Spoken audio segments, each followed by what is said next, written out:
আমাৰ চৰকাৰৰ দিনত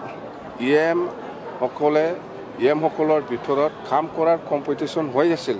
MCLA সকলেও মই বেছি পাৰে না সি বেছি পাৰে, চবে মানে কাম কৰাৰ কম্পিটিশ্যন হৈ আছিল, কাম কৰি পেলাই দেখুৱাৰ কাৰণে। কিন্তু আজি এই UPPL চৰকাৰৰ দিনত আমি যিটো দেখিবলৈ পাইছে, MCLA সকলৰ মাজত পইচা খাৱাৰ কম্পিটিশ্যনহে চলি আছে, কাম কৰাৰ কোনো কম্পিটিশ্যন হোৱা নাই, মই দেখিবলৈ পোৱা নাই প্ৰমোদ বড়োৰ চৰকাৰত।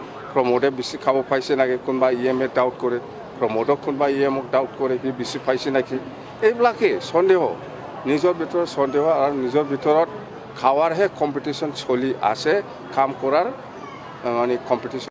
হাগ্ৰামা মহিলাৰী ডাঙৰীয়াৰ হয়তো চকুত টকাৰ বাহিৰে একো দেখা নাপায়, সেইকাৰণে চৰকাৰৰ টকা থকা সময়তো টকাৰে কথা পাতিছিল, চৰকাৰৰ নথকা সময়তো চৰকাৰৰ টকাৰে কথা পাতিছে।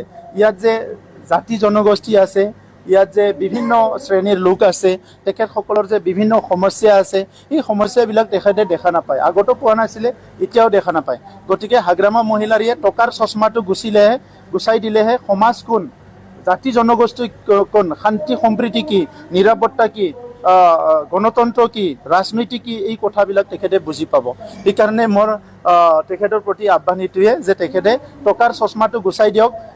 টকাৰ চশমাটো গুচাই দিয়াৰ লগে লগে এখন সুন্দৰ সমাজ দেখিবলৈ পাব, য'ত সকলো জাতি জনগোষ্ঠী ধৰ্ম একেলগে বসবাস কৰি আছে, আৰু তেখেতে বুজি পাব যে সমাজখন কেনেকৈ আগুৱাই লৈ যাব পাৰে, এই কথাটো তেখেতে তেতিয়াহে বুজি পাব। উদাহৰণ দিয়ক, কি উন্নয়নৰ প্ৰতিযোগিতা দিছিলে, আমাৰ সময়ত আমি দিম।